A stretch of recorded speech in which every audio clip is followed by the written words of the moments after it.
It was supposed to be one of the best days of my life. The day I would finally ask the woman I loved to be with me forever. I'd been planning it for months, saving, preparing, imagining the moment over and over in my head. But what happened that day broke something inside me I didn't even know could break. We met in college. She was this whirlwind of energy and warmth. You know, the kind of person who lights up a room just by entering it? That was her. Her laugh could lift a storm, and her eyes always seemed to be dreaming of somewhere far away, somewhere only she could see. I was the quiet one, the one who blended into the background, watching her from afar long before I ever found the courage to say a word. But somehow, she noticed me. One afternoon, in a crowded library, she sat beside me, no words, just a smile, and something clicked. We started talking, then laughing, then spending hours together, sometimes doing nothing but sharing silence. Eventually, those moments turned into a relationship. At least, I thought it was one. She was unpredictable, sometimes distant, sometimes incredibly close. I figured that was just her personality, her mystery. I convinced myself that love was about holding on, being patient, understanding someone even when they were hard to read.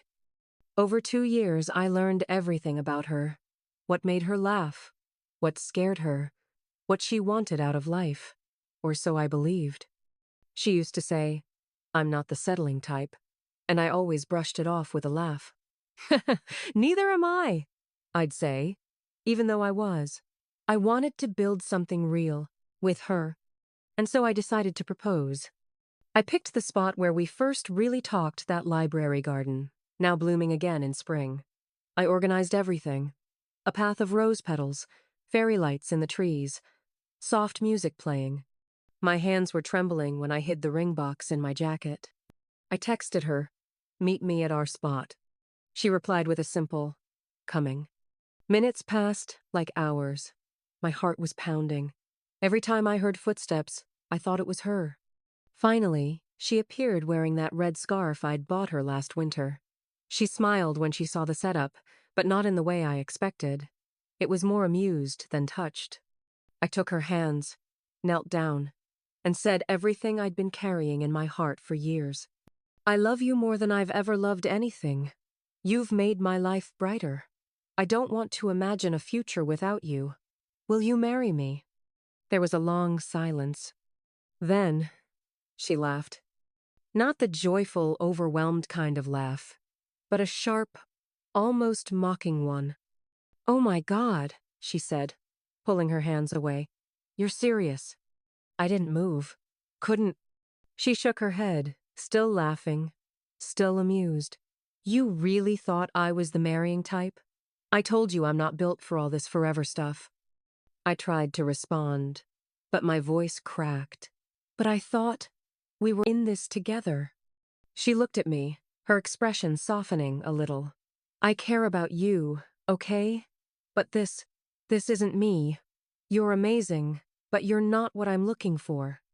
And with that, she turned and walked away. I stayed there on one knee long after she was gone, the ring still open in my hand. I didn't cry right away. That came later in the darkness of my room, curled up, wondering what part of me wasn't enough. Days passed like a blur.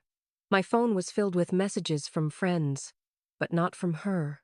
Not a word, not even a sorry. It hurt more than I can describe. Not just the rejection, but the realization that I had built an entire future in my head with someone who had never seen me the same way. Someone who kept me close only because it was convenient. Because I made her feel safe. Not because she ever truly loved me. People say time heals. And maybe it does. But healing isn't forgetting. It's accepting. It's learning to live with the cracks. Months went by. Slowly, I began to rebuild. I started traveling. I wrote more. I met new people. Tried to rediscover who I was before her. Then one evening, as I sat in a little cafe far from home, I saw her. She walked in, holding hands with someone new. She looked different, happier maybe. Or maybe just lighter, like someone who had no regrets.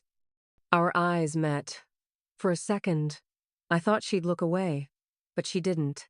She smiled that same amused smile. I smiled back, not out of bitterness, but peace. She came over. "Hey," she said. "Long time." "Yeah," I replied. "You look well." She nodded. "You too. I heard you've been writing." "Trying to," I said. She hesitated, then added, "I never meant to hurt you." I looked at her, not with anger but understanding. "I know," I said. "You just never loved me the way I loved you." She gave a small, sad smile. "No, I didn't." There was nothing else to say. She went back to her table, and I walked out into a night filled with stars and silence. That night, I didn't feel broken anymore, just grateful. Grateful that I had loved deeply, that I had tried, that I had the courage to give my heart, even if it was crushed. Because love, real love, is never a mistake, even when it ends in heartbreak. And if you're out there, holding your heart for someone who doesn't see its worth, don't beg, don't chase. Let them go. The right one won't laugh when you kneel. They'll kneel with you.